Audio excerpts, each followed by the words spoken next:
I hope everybody was able to pick up some goodies and sustenance, and I hope it's really good, because we paid well for it. So if it isn't, let me know. We'll fix that too. Once again, I'm Cecil Corbin-Mark. I'm the Deputy Director of We Act for Environmental Justice. You are in the Energy Efficiency Roundtable. I will have the distinct pleasure in 2 seconds for introducing one of a dear friend and colleague, and I'll tell you about him in a second. I just wanted to make sure people know that the restrooms are actually towards the back. The men's restroom is on this side, and the women's restroom is on that side. And without further ado, we are missing one of our panelists, but we will just slot him in as he arrives. It is my distinct pleasure to introduce Arturo Garcia-Costas. And Arturo is a program officer at the New York Community Trust. He oversees the national and New York City environmental grant-making programs. And Garcia-Costas, who has worked for state and federal environmental agencies, as well as a US congressman and the United Nations, brings more than 20 years of experience. Arturo is one of the really deep thinkers that I know, and I'm always stimulated to be around him because he does push you to think about both the big picture and the details. And there are a few people that walk the face of the earth like that. So further ado. Totally blushing. I like making him do that. Arturo Garcia-Costas, thank you. Can't walk away with the mic. Thank you so much, Cecil. And thank you all for coming. I want to thank our panelists for joining us today. And it's already been a very interesting and engaging and stimulating morning. I've learned lots, which is always what I want to do when I come to these sorts of events. And we're really going to sort of dive in very quickly into our panel this morning. But there are a couple things that I want to reflect on from this morning. Our panel is focusing on energy efficiency, and oftentimes I've encountered when people talk about energy efficiency or think about energy efficiency, they go, what does that have to do with healthy homes? And really we're going to have our panelists sort of weigh in on different perspectives on that front. But you know, there are lots of ways in which energy efficiency and a real approach to energy, a holistic approach to energy efficiency has implications for a healthy home, from weatherization to energy cost of living to, as we heard today, ventilation and other things. And Cecil was a bit delicate this morning when he made some remarks concerning the de Blasio administration and the housing plan. And I personally, having had a background in environmental justice, very much applaud the de Blasio administration's focus right now on equity issues, on, you know, on the two cities frame, and on addressing different types of income inequality and different areas of equality when it comes to city services. But I think there was something of a missed opportunity with the housing plan. In the housing plan, the word healthy only appears, this is the de Blasio housing plan that was released earlier in the year. The word healthy only appears 3 times, and has a very small section on green housing and energy efficiency. And I just, before I turn it over to my distinguished panelists, I just want to mention that affordable housing that isn't energy efficient and makes you sick is no bargain. So I think that is pretty much a very strong frame for this entire discussion these next 2 days. So without further ado, I want to introduce our distinguished panel. I'm going to actually allow them to talk a little bit about their work in their respective organizations. But I've had the pleasure of working with Michael Colgrove in my past life. He's the Director of Energy Programs for NYSERDA's New York City office. For those of you who don't know what NYSERDA stands for, it stands for the New York State Energy Research and Development Agency. And next to him is John Lee. He is the Deputy Director of Buildings and Energy Efficiency for the Mayor's Office of Long-Term Planning and Sustainability. And next to him is Raya Salter. who I've just had the pleasure of meeting today. And she works with the Natural Resources Defense Council. I also worked for them for a while. And she works as an attorney and with a particular focus on utility issues and the power sector. So I'm actually going to go ahead and allow our panelists to speak a little bit about their work and how their work sort of intersects with the issues of energy efficiency and healthy homes. So Michael, why don't we go ahead and start with you, and why don't you give us your view about that intersection? Great. Well, thank you. Excuse me. Thank you, Arturo. And good afternoon, everybody. Thank you so much for coming. We were talking before the session that to have this kind of a turnout for a lunch session where there are two other sessions also competing with us is pretty impressive. So we really appreciate you showing up. I really hope that means there's a lot of interest in energy efficiency and the intersection of energy efficiency and affordable housing there in the audience. I would actually take Arturo's comments maybe a little further. At NYCERDA and elsewhere, we typically live by the mantra that affordable housing that is not energy efficient is simply not affordable. A lot of places in New York City, and I will give you a little bit more of my background in just a second, we deal with obviously apartment buildings, large, multifamily buildings in this area, and in affordable housing. And a lot of those buildings, those tenants have to pay their own Con Edison bill or National Grid bill. Still want to call it Brooklyn Union Gas. Didn't even live in New York City when it was Brooklyn Union Gas. And if those bills are, extravagant, can't be controlled, and haven't been addressed by, the underlying systems that produce them, it's not affordable for those residents to live in those apartments. Month in and month out, year in and year out. So as Arturo said, I am with New York City, with NYCERDA. I'm the director of our New York City office. I also oversee NYCERDA's multifamily programs. Our flagship multifamily program is the Multifamily Performance Program, which is designed to address both existing buildings as well as new construction.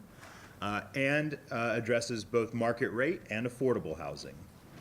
At NYCERDA, we have a somewhat generous definition of affordable housing. I think we do include in that definition sort of moderate income housing. So at NYCERDA, technically speaking, affordable housing is any building that consists of at least 25% of the units are occupied by families that make 80% or less of the state median income, or area median income, as the case may be.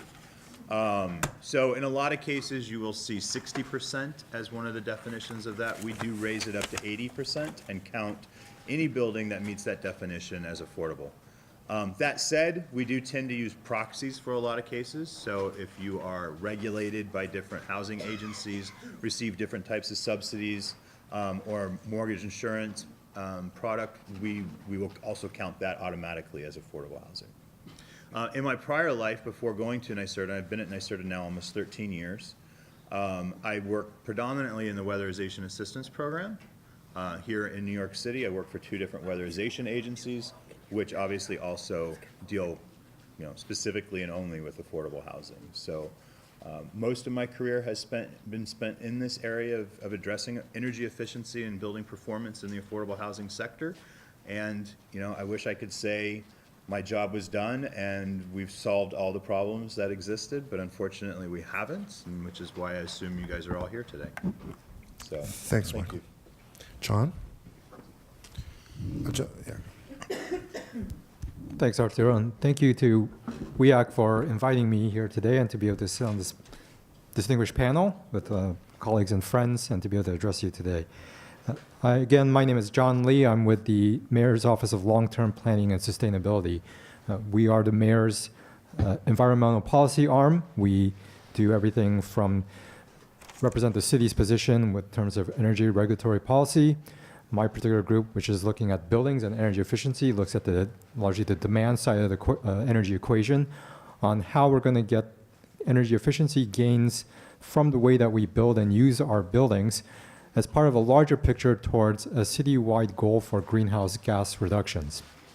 The office was created under the prior Mayor Bloomberg, and under his administration, he published Plan YC, which became the playbook by which the city's policy were set forth to reach a 30% greenhouse gas emissions reduction goal by 2030. At the time, this was unprecedented and paved the path for many other cities to follow suit.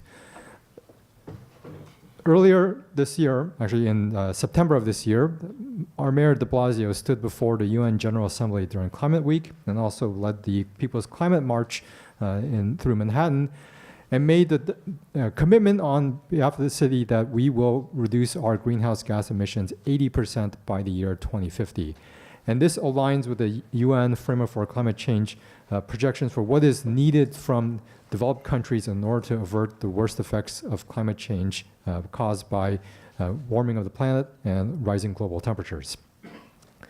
This set New York City as the world's largest city to make such a commitment. It's a bold commitment, and it's going to be very difficult, and we don't have all the answers to the problems that are faced before us. 2050 is a long way off, and so as part of this commitment, the mayor published through our office the plan One City Built to Last, which is the mayor's initiative for increasing investments into improving the energy efficiency of our buildings. This is somewhat agnostic to other sectors that we know we need to get aggressive greenhouse gas emissions reductions from, including transportation, the power supply, the way we manage our solid waste. But in New York City, the energy that we use in buildings accounts for the largest share of greenhouse gas emissions. It far outweighs transportation or any other sector when we look at it through that lens. Under Mayor Bloomberg's Plan YC, where he set a 30% goal by 2030, we can proudly say that we've achieved a 19% greenhouse gas reduction to date. This is through many aggressive policies and regulations that have been in place, but we also have to admit that most of those reductions came from cleaning of the power supply, switching to natural gas. We also have to acknowledge that natural gas is still a fossil fuel. It is a contributor to greenhouse gas emissions. It is a pollutant. It has PM 2.5 emissions, which is an esoteric way to refer to the particulate matter that gets lodged in our lungs, causes asthma, lung disease, premature death, reduction in quality of life, air quality, and the quality of our city. We have to also acknowledge that we have not seen the energy efficiency gains that we need to realize from buildings in order to reduce our energy use, reduce the costs that we spend to pay for the utilities, and also the greenhouse gas reductions that would come from reduced energy use through just better use of our buildings. We are a city that has been built on a legacy of hundreds of years of buildings that far outlive what is the national norm. We build good buildings, and if we look out the window in 2050, most of the buildings that will be out that window are the same buildings that we have today. And so it is a problem of what are we going to do with our existing buildings. To that end, the prior administration instituted a number of laws that extract building energy use data, meaning how much electricity are you using, how much fuel oil, how much natural gas. It was amazing to find out how little we collectively knew about that.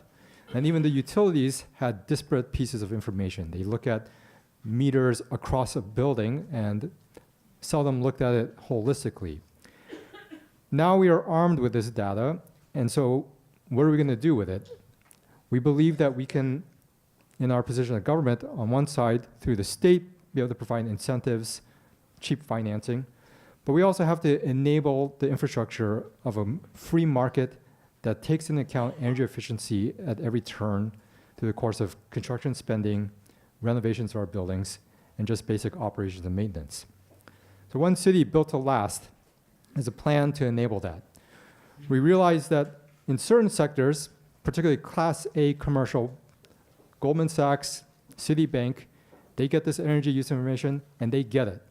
They realize the business case that is made, but they also have the resources to do something about it. They have staff that can address the issue, figure out what's going on, and they also have the capital reserves in order to make the investments, and these investments make sense. There is a return on investment, and many times the payback is in a matter of just a couple of years. Where we're seeing it not happening is particularly in multifamily housing and in lower income buildings. And admittedly, it's complicated. There's no shortage of intellectual capital in this town. There's no shortage of financial capital in this town. It's part of the reason this makes it the best city in the world. But it's confusing, and unless you have the staff, the education, and the resources to do something about it, many of these considerations go unnoticed. So the city will be enacting a program to accelerate energy efficiency retrofits, where we're going to be targeting primarily those who need it the most, those who are on the lower end of the affordability status, those properties that don't have the resources, the staff, to connect them to education and to the financing and incentives to enable energy retrofit projects to happen. Because as I said, there is a positive return on the investment. It's good for the building. It increases the underlying value of the asset. We are talking about direct construction spend that will improve the building, but we're also improving the performance of the building. We're improving the energy use, reducing energy utility costs, and that money can be reinvested into the building and into the economy at large.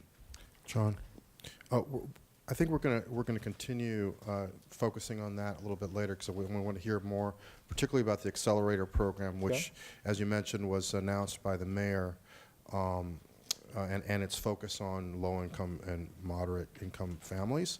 But I want to go through the initial presentations, everyone. So, Raya? All right, very good. Hello, is this? Yeah, I believe this is on. So, hello, everyone. Again, my name is Raya Salter. I'm with the Natural Resources Defense Council. Again, thank you all for choosing to spend your lunchtime with us on what we think is this very important issue. And it is an honor to be on this panel with my distinguished colleagues and moderator. So I'm going to speak a bit about NRDC's initiative to really scale up energy efficiency in affordable multifamily housing.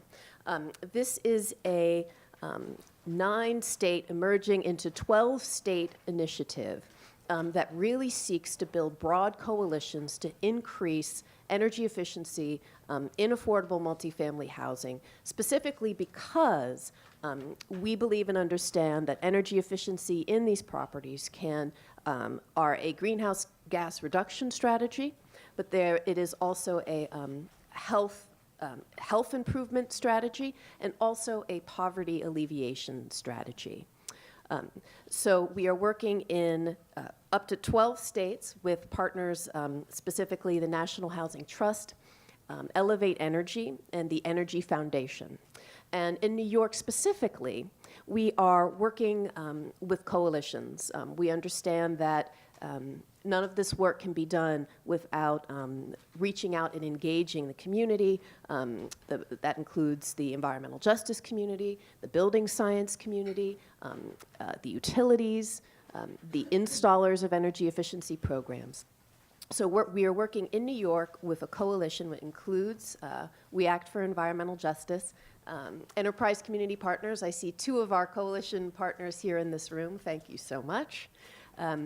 And bringing together diverse voices, because this issue in terms of getting at this health and wealth and poverty nexus really does require intersectoral strategies. So we are bringing together diverse partners to advocate together for energy efficiency in affordable multifamily housing. Also, we are working to build owner demand, and in that we need to prime the pump so that we can get, line up properties to actually get this work done. And in doing that, we are working closely with several of the folks at this table. We want to acknowledge and salute New York City's, both the One City Built to Last plan and New York City's commitment to the 80 by 50 goal, which really was tremendous and is going to require a massive lift.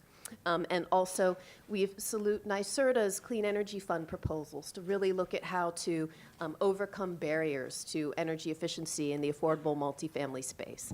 And there are a lot of barriers, some of which I presume we'll talk more about today. So I will leave the introduction at that. Thank you, pass it on Raya. to Mr. Morrow. So we've heard from the state, the city, and a national advocacy organization. Now we're going to hear from someone who's really where the rubber meets the road in terms of housing and community development in New York City, Phil Morrow with Sobro. Yes, so I, first, in the way of introduction, I am involved with WEAC. I'm on the board, and so I'm interested in all of the environmental issues, although, you know, I come from a community that's often derided in this thing because we're real estate developers and we're out there trying to build housing and make it work. Can you hear me on this? Is this working? Not more directly? Yeah. So, I've been involved with energy conservation since the 60s, to be honest with you, because I've had interest in solar power and things like that. And I started way back in my very first executive directorship of a nonprofit developing solar flat plate collectors and building a factory up in Hartford. And we were very interested in solar item. I think that we had our little company that we formed to sell these collectors, you know, failed when gas prices dipped and fuel costs went down and nobody wanted to buy what we were selling. I think that that's one of the issues that faces us at all times with this. But Sobro has been involved with housing development and community development and fighting poverty and all those issues. So all of they do all come together when you talk about energy conservation in homes. And so we are very committed to building, you know, healthy homes, to providing energy conservation in our buildings, to providing that we provide non-smoking buildings, where smoking is prohibited by every tenant. Everybody has to smoke outside. And we've done the first solar-powered building in the Bronx, solar boosted with using photovoltaics for residential construction. We've been involved with NYSERDA in doing all of the energy conservation methods that are there, high efficiency boilers and conversion to gas, and doing all of that stuff to try to get to more efficient buildings. And we're motivated by the environmental issues, which are obvious, and also by the fact that it's a major cost associated with providing housing, and we provide low-income housing, and people can't afford to pay the cost of an inefficient building. The fuel is too expensive, and it just wastes money. Now, all of that being said, it's a very difficult thing to accomplish because we are in a business which is, needless to say, very low-tech. And everything new is resisted in the development business, and particularly building affordable housing. There's great resistance to, for example, in 1988, I tried to convince a developer to install cogeneration in his building. Cogeneration, it was something that was there, being promoted, and but we could not get one single builder that we were working with to agree to install cogeneration. And you want to know why? Well, of course, they felt like they would put it in, it wouldn't work. And then they would be responsible for it, and it would, you know, they'd have to replace it. And this is even true today, right now, with these condensing boilers and these other things. A lot of the builders, they don't believe they work. And they think it's going to be their responsibility to replace them or fix them in the event that they don't work. So, I mean, that's one issue which is, I think, very critical. The other one is that in our community, in our building community, we are not prepared to do this work. We are not properly trained. The builders don't know how to build. They don't know how to put in windows. They don't know how to do energy-efficient buildings. They end up attempting and often failing in their efforts. So I know this gentleman, I don't know your name, but you were talking about the fact that the buildings we build now are going to be standing 50 years. The old buildings here, we got buildings that are 100 years old or 150 years old, are still going, that we try to retrofit and make more efficient. But we also have the problem that the new buildings we're building, they're not being built in a way sustainable and that will keep the energy efficiency going. I think there's a third problem of education of the tenants and getting them to understand that we need to save energy and that you don't turn the thermostat up at 80 and open the windows. Now, everybody knows that's true in New York, right? Everybody expects their apartment to be 80 degrees, and then they have all the windows open, and it's nuts. So I don't care how efficient that window is. It could be the best in the world, but if it's open, the heat's going to go out the door, and then they're going to call it 311 and say the landlord's not providing enough heat. I'm cold. Let's close the window. I think it's a big issue. So there's education. There's education of the installers. There's understanding the equipment, understanding technology, getting rid of the barriers to technology, and then building the buildings today, at least, that could be much more efficient than they are right now. Because we know in Europe they've done this, and they're much more efficient construction, and it's much the items are much more readily available, and the workforce is ready to do it. But here, for some reason, there's been a tremendous resistance to moving in that direction. I'll stop there. Thanks, Phil. So already from this morning and from what the panelists have said already, there is a focus on these barriers, these challenges. So I want to ask the panel to maybe drill down a little bit more, expand a little bit more on some of what they think the key barriers are. Phil already sort of touched on a couple. But John, why don't you go ahead and speak a little bit about, I think you started to address it with the accelerator, how you're hoping that the accelerator might be able to address some of those challenges, some of those barriers. Sure. Again, it's a issue of education primarily, and it takes place on many levels. At the building owner, education about what the opportunities are out there, and then how to make it happen. These are complex projects. It takes a lot of time and resources to bring all the pieces together and commitment to follow it through. And here we see government can play a role in facilitating that movement. Another part of it is that it's just plain expensive. When you have, particularly a multifamily building, and if you have low cash reserves, are you going to fix the elevator first, or are you going to invest in a more efficient boiler? There's a certain comfort level in business as usual, and we're trying to move the markets to move this needle in the direction that it needs to go. Then, lastly, I'll say that even though there is a great deal of capital out there, and we are one of the most liquid places on the planet in terms of money, the capability of lending at cheap rates and affordable rates isn't fully realized yet. This is something that we've been working on for a long time. I think there's a lot of movement, particularly with our current governor, on making more financing at lower rates available throughout the state. And so these are the pieces that are in motion, and it is our role now to bring it all together. And I think if we can put it together in all the right places, we can free up the market to actually see true transformation take place. Anyone else want to comment on that? I want to speak before you on that. Sure. Yes, those are, we could probably sit up here and repeat each other mostly, but I'm just going to pick up on one thing that John talked about, or sort of alluded to. There's an issue of competing priorities when you're a building owner. This is true no matter what subsector of the multifamily market you're in, whether you're a market rate building owner or an affordable building owner or management company or anything. You have competing priorities. Everybody has a fixed pool of funding that they use to make improvements or repairs to their building. And a lot of times, especially in the market rate side, we do sort of see, I'm not going to call it frivolous because they make decisions based on specific reasons, but you might see a building owner, decide to, upgrade the lobby. Or when an apartment turns over, what types of improvements do? They might put in a higher brand refrigerator. Or they might take the old countertops out and put in marble countertops. It's what they're deciding to spend their money on that we see as one of the biggest barriers, because they're not deciding to spend the money on energy efficiency and improving the performance of the building. And that's, in the market rate sector, something that we need to really address. And part of that comes from demand from renters and tenants to demand buildings that are higher performing.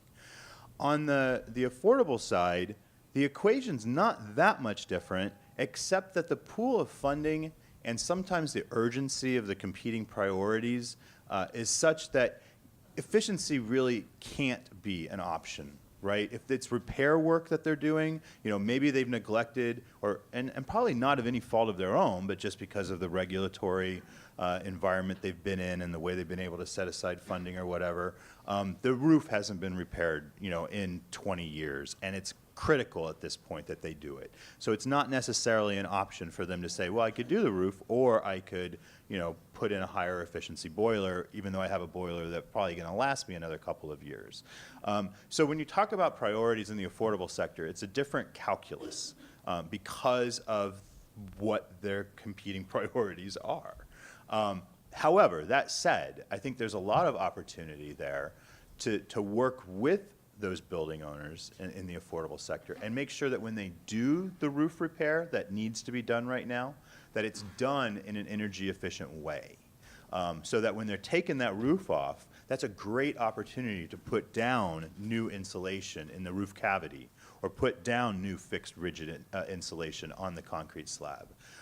Or when the boiler does finally conk out and they're not able to provide heat and hot water, instead of just getting that boiler that's off the truck from their oil company or from their plumber or whomever, that they do take that next step and say, well, let's look at something that's more efficient than what I had in there before. How can I use this as an opportunity to improve my building's performance and not just respond to a repair or an emergency situation? So it's taking that perspective and trying to find opportunities where there were previously just crises.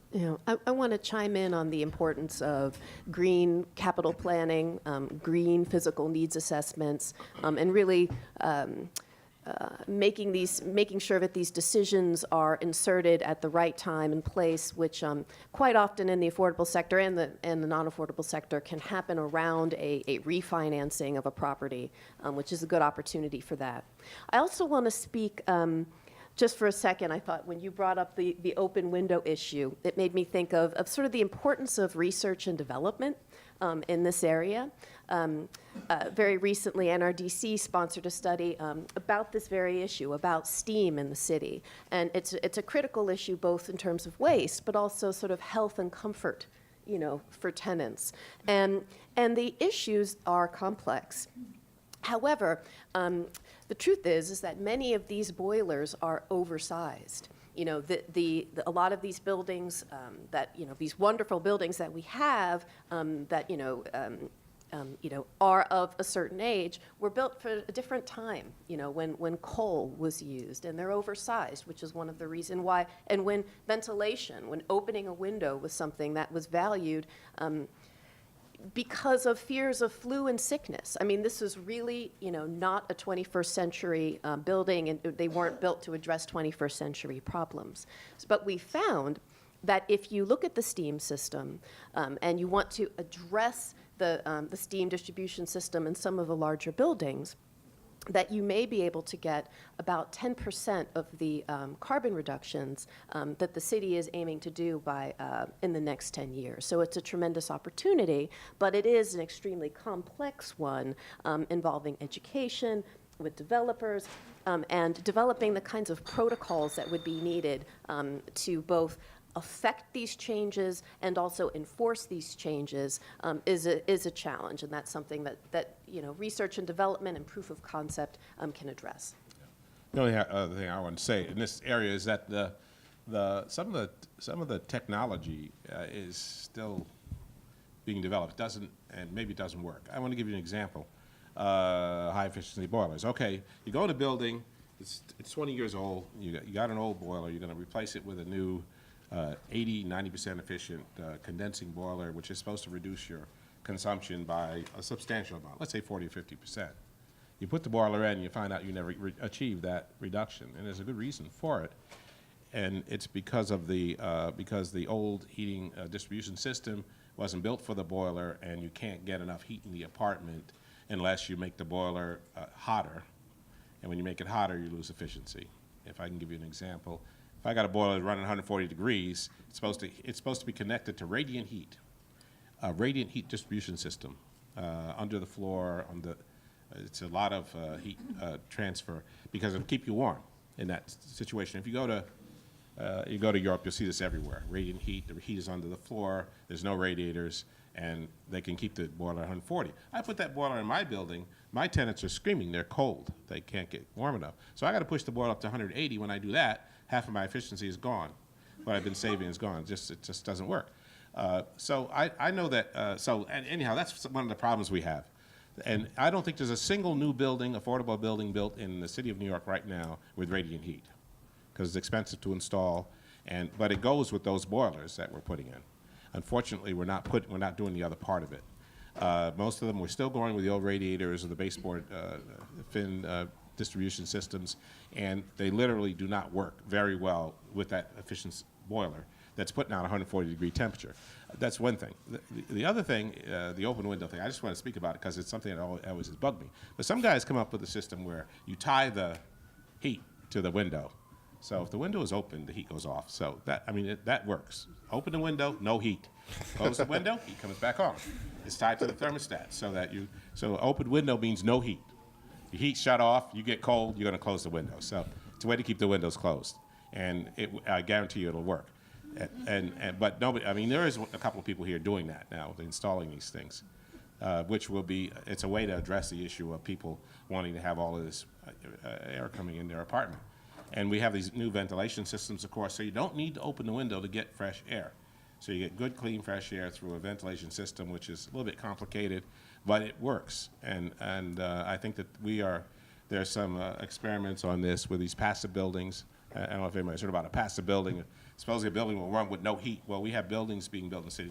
There's 2 or 3 I've been to that go with minimal heat because they're highly insulated. The windows are always closed. They have the ventilation system, small boiler, small radiators, and they keep warm, and they use like 30% of the energy of a conventional building, passive buildings.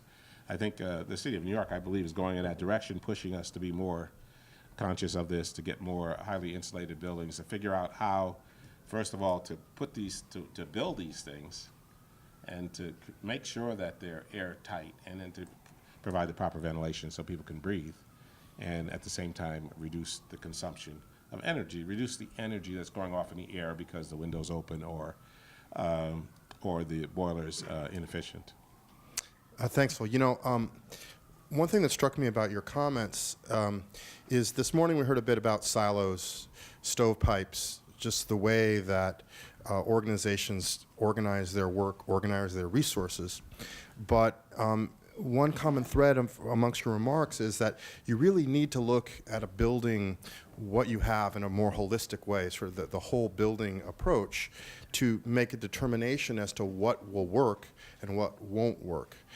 Could you perhaps talk a little bit about what ways of getting around this, the fact that there's programs focusing on energy efficiency for a boiler, but if you install that boiler and you don't do a good enough analysis of the building, you might make the wrong choice.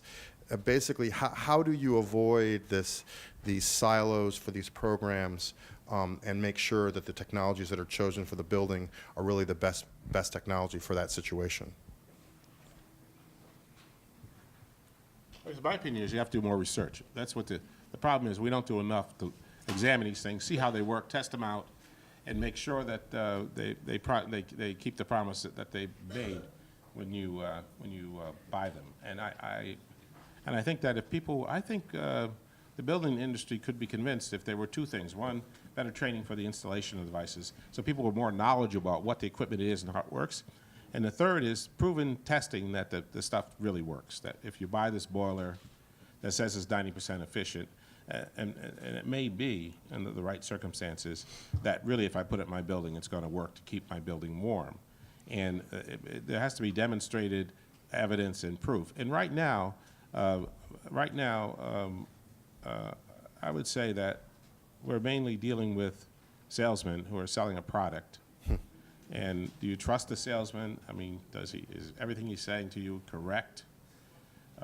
If I install this expensive boiler, will it really do what he says? That's what you always wonder. And I think a lot of the builders are skeptical about the promises being made. We just did a retrofit in our building with, what am I going to say, LED lights. Spent $100,000 replacing all our lights with LEDs.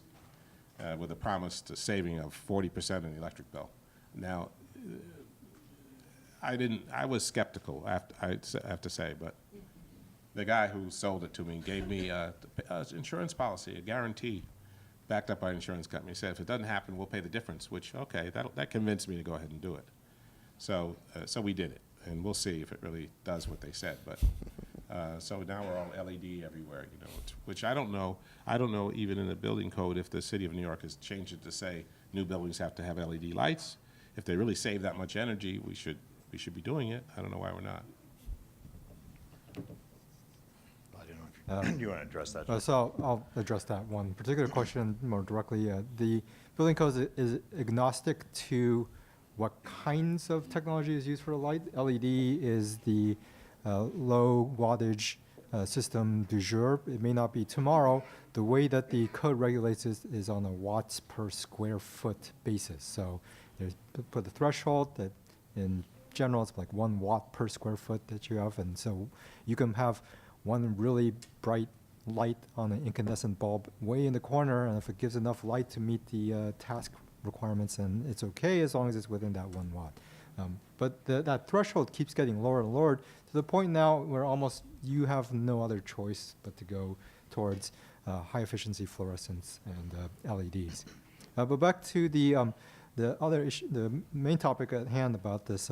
I think there is something about holistic thinking. It's not just in terms of building sciences, but also building operations.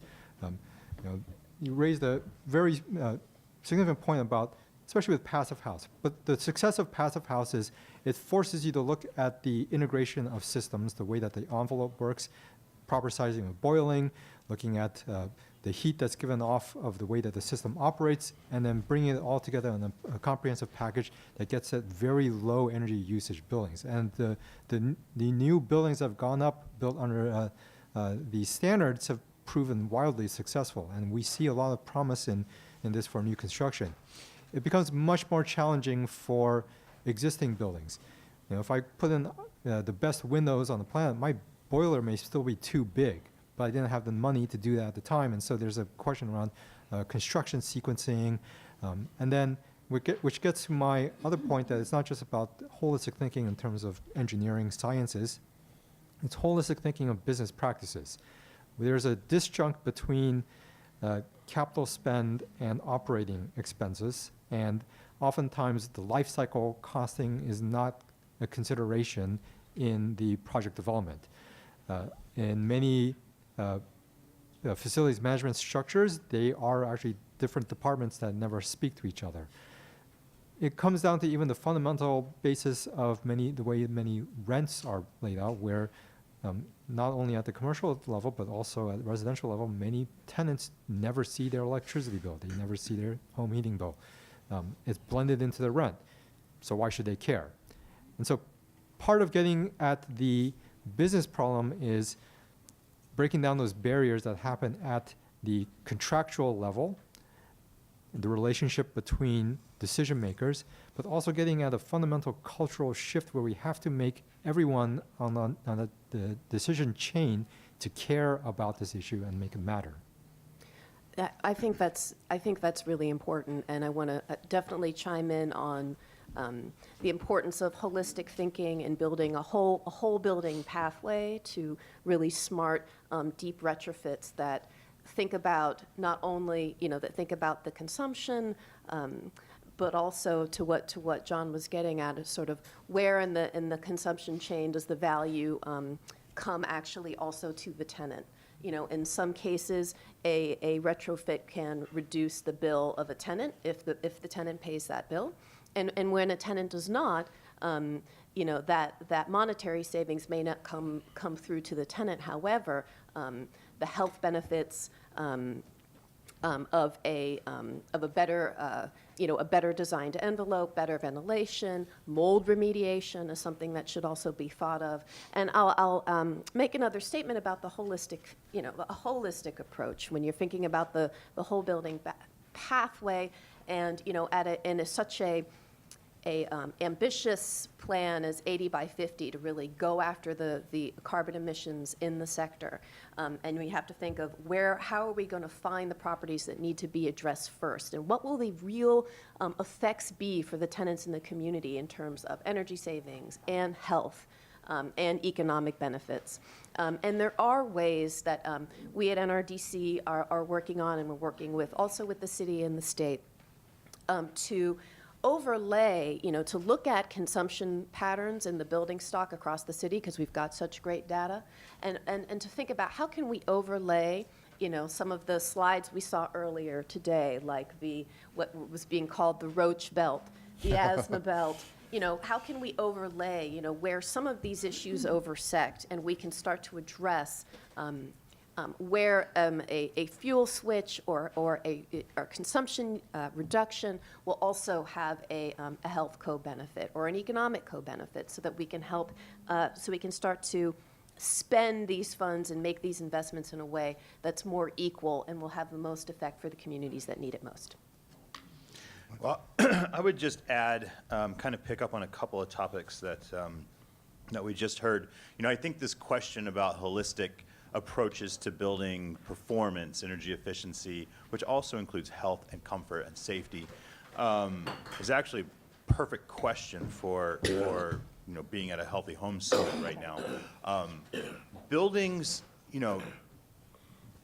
are connected, almost in some ways living systems.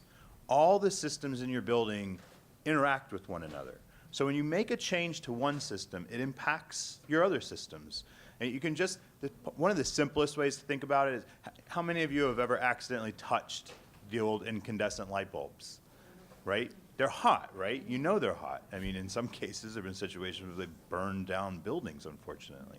They get really, really hot. Well, that heat comes off those light bulbs into your apartment, into the room that you're in. That's actual real heat they produce, which means your boilers don't necessarily have to run as long as they might otherwise have, right? So the light's giving off heat, your boiler gives off just enough heat to get the temperature to whatever you've set it at, or whatever the building has set it at, okay? Now, let's say you do come across a lighting provider, distributor, salesman who comes along and says, hey, let's do all this great work. We're going to take out all of these hot incandescent light bulbs that use a lot of electricity and replace them with LEDs. Have any of you ever touched an LED bulb after it's been running? You may have seen compact fluorescent lights, at least. You can have them run all day long and still grab it by the bulb to unscrew it. The compact fluorescents are warm, definitely warmer than and then the LEDs, you barely even feel the heat coming off those, right? That's a lot of heat that's no longer being pumped into your building, okay? So now you've just saved all this great electricity, but now your boiler has to work more, all right? So what if you have a 35-year-old boiler down in the basement that's got an efficiency of 65%? Now it's burning more oil or more gas to make up the heat that your light bulbs are no longer putting out, okay? That's a very simple example of what we call interactive effects in building science. It's a very real phenomenon, and it requires us to pay attention to all the systems we're making changes to. You get further down the road when you start doing things like air sealing to prevent air transfer in your buildings, but don't pay attention to the ventilation system in your building, and now all of a sudden, all that fresh air that was accidentally coming into your building is no longer flushing out the pollutants, and so your indoor air quality has just gone down. My whole point with this is, and what NYSERDA tries to really encourage people to do, is find a qualified energy professional that can help you. They're not salesmen. They're not people who are there to try to install a product. They're there to help you understand how your building works and how it uses energy, and form a relationship with them. They can come in and do a comprehensive assessment of your building, figure out how the systems are working together, give you some ideas about how you can improve it. We understand it's not always that easy then to do all those recommendations at once. But if you can go to this concept of of a green 5-year capital improvement plan, maybe you can take some of those recommendations that your professional, we call them, in our program, they're multifamily performance partners. Take some of those recommendations and figure out how can I install or make these improvements to my buildings over the next 5 years? How do I save up the money? How do I find the financing? How do I get the resources from the state and city to help do this over a period of time? So that when all is said and done, you're on a path to improving both the performance, but also the health, safety, and comfort of your buildings for your tenants. Thanks, Mike. I want to open it up to questions from the audience. I'm not sure if I'm just going to go around and do a Phil Donahue. I'm showing my age there, okay? Some people in this room understood that problem. You hinted at some of the newer things, and I was appreciative of the fact, Mr. Lee, that you mentioned that gas is a fossil fuel, and notably, the fourth generation of Rockefellers are dumping their fossil fuels. The previous administration was pushing frack gas, which we are now getting, which has radon, which is a known carcinogen, and is a producer of methane, which is a very powerful greenhouse gas.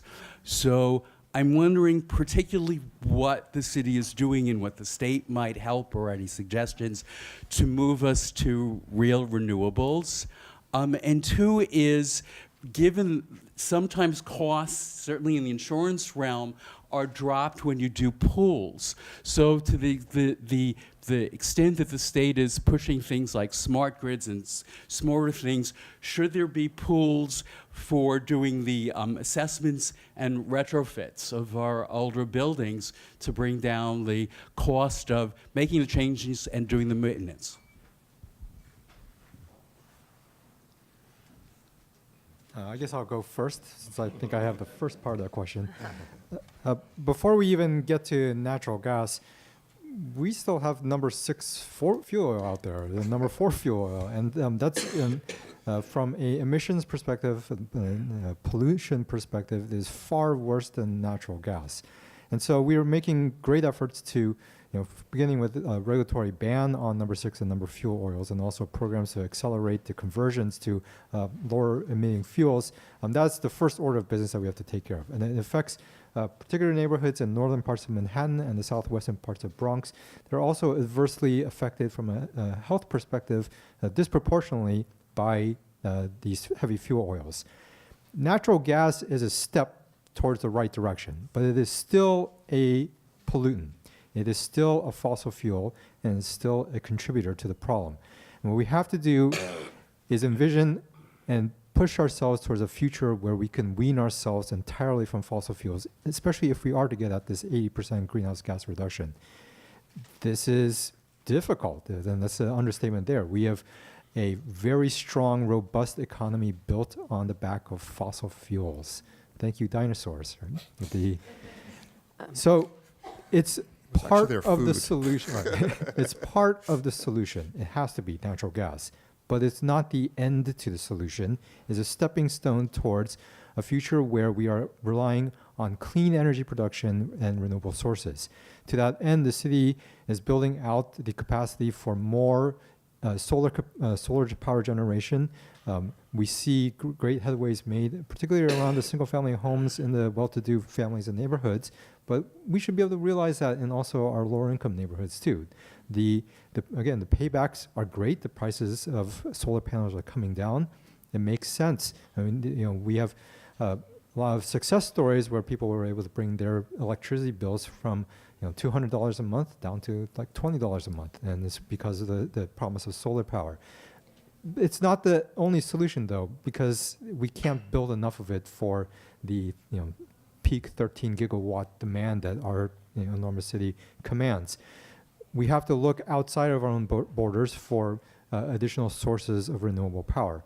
We're in negotiations with our regional partners around bringing cleaner hydropower from other parts of the state and even outside of this country. We're also working with the federal government to enable offshore wind projects, because these are going to be the real solutions to clean energy in New York City. Thanks, I'll John. And also- let me just actually because as Michael knows, there's also another technology. John just talked about photovoltaics, but in truth, when it comes to certain parts of the city, solar thermal technologies, which are basically 80 to 90%, where you use solar thermal panels on the rooftop to heat water, and use the boiler less, makes more sense when it comes to air emission issues. If you're talking about northern Manhattan, if you're talking about the South Bronx, where there's still a lot of number 4 and number 6 heating oil, rooftop space, you need to do an analysis of what's the best use of rooftop space. And photovoltaics probably are not the best use. Solar thermal are the best use in those communities. Oh, that's no, that's interesting. I just wanted to make a comment, and I'll keep it brief, that there is, as you mentioned, what is the state doing? The state is leading a proceeding that is really aiming to increase distributed generation and distributed energy resources, including solar, batteries, and also energy efficiency and demand response in New York State. And I mention it because I think it's critically important. I mean, this is, of course, going through the regulator, Department of Public Service. But I think it's really important for folks to be aware of what's going on at the state level, because we really need to be engaged in speaking on behalf of cities, you know, and the real need, because it's going to take more money, I think, to invest in research and development to make sure that big, affordable multifamily properties are able to rely on clean and renewable generation and not only see gas as the way to switch. But that, you know, that is also part of the advocacy that I'm engaged in. Well, I just one other thing, since you did touch on it and talked about renewables, and just to make sure that everybody's aware that the Governor Cuomo through NYSERDA and the New York Power Authority did announce this summer a commitment of nearly $1 billion towards the installation of solar electric systems, solar photovoltaic systems through the New York Sun Initiative. So while Arturo is right, you should always assess whether or not the limited roof space is better served by solar thermal or solar electric. The state of New York has definitely made a very significant commitment to build up that industry and encourage the installation and deployment of solar electric systems. Okay, my name is Dia Hearn. I had just to come back at you about the fracked gas. I think it's really short-sighted for the city to pursue that at all, in any way at all. It's putting in an infrastructure into the city that is going to be very harmful to the city, and we really need to get away from that and really focus our efforts and our energy and our investments on the renewables. I had a question that's more directed to the city, and it's more about the fiscal side of this equation. One of the things that we hear from building owners and from tenants is that when landlords put in new energy systems, they're increasing rent. And they're saying, the tenants are saying, well, we don't want them to switch their boilers. We don't want them to make these upgrades in energy efficiencies because they use that as an excuse to raise rents. So a question there is, on the policy level, is there a way to try and hold rents down so that there is some incentive for landlords to do the work, but without having the ability to pass the cost along to the tenants? And part two of that is that landlords say, every time I pull a permit to do any kind of alterations, they raise my taxes. So then the other policy question is, how is the city going to deal with the capital side of the investment and not penalize property owners by increasing taxation on those properties to be a further disincentive to the owners? Okay? Yes, it absolutely made sense, and this is what keeps me up at night. And I'm not sure how to succinctly describe that, because I think we could probably have another hour-long panel to discuss exactly that. I mean, you're addressing a very real issue. There are, split incentives is a way that we summarize the phrase.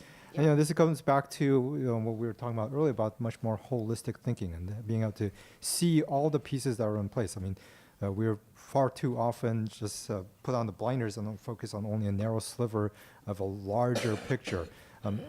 Part of this is tax reform. Part of this is, just fundamental changes in the way leasing structures and information is brought between tenants and landlords. And then even go so far as put certain regulatory agreements into place that having undertaken certain types of retrofits that restricts the landlord's ability to raise rents. These are all great ideas, but they're also extremely complicated, and it's like that the flood behind the wall. The hole starts in one place, you plug it here, and another hole comes up here, and we have to be able to manage this effectively so we don't have the entire thing collapse. We have a long legacy of this in place. It's time to start really rethinking about how this moves forward.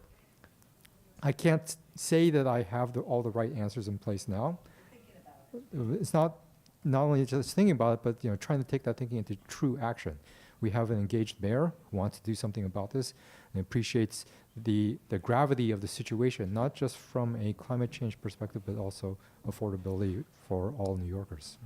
One of the things I suggested to HPD was that we have the tenant pay for their heat, and we give them a high efficiency system, and we reduce the rent, so that anything that you do in terms of making it more efficient is going to benefit the tenant because it'll reduce his bill. Now, right now, and I just tried this very recently, and HPD said, no, we're not making tenants pay for heat. So I couldn't, I put in the system anyhow that I wanted, and where each individual unit has a separate heating system. And it does work to educate the tenant that you can save money by closing your windows, turning the thermostat down a few degrees, but it doesn't do any good if they're not responsible for paying it. I did say, and so I put in the system anyhow. And I had the tenant pay for their own heat. I reduced the rent. And I haven't gotten caught yet, but that's what, I mean. This is live streaming, right? Right, okay, all right. Well, anyway, we did it anyhow, because I think that it works to keep the cost down, and it keeps tenants alert to how they're using energy. And I always use the example of my own house. My sister lived with me, and I paid the heat, and the heat was always at 80. I moved out, I go to visit her, she's still living in my house, the heat's at 65. See, she's paying for it. And I know that she's warm too, and I'm cold. But I think that I think that that does work. I do believe that one of the things, but HPD is pretty much adamant, tenant doesn't pay heat, and we do all subsidized housing, so we have to have these systems which, a person can turn on the gas stove and leave it burning all day long, and because they don't think we've given them enough heat, and we have to pay for it, and it's dangerous. But there it is. It's the way the system is set now. Yeah, I want to emphasize again the role of sort of, as has been said here, of research and development. I know at NRDC we're looking to research exactly into these split incentive issues. They involve issues of fundamental fairness. And yes, I agree that it's about building science, it's about policy, it's about the legal levers. But we think that if we can sort of really invest some time and money and brain power with our mayor, with our governor, with the building owner community, that we can begin to sort of break down some of these problems. Thanks, Raya. And the vaudevillian hook is coming and pulling me off. I'm sorry, Joel. I've been done by 3 different people right now, so I know it's time for us to. And thank you so much for attending. Give our panel a big hand. And I hope you learned something and enjoy the rest of the summit.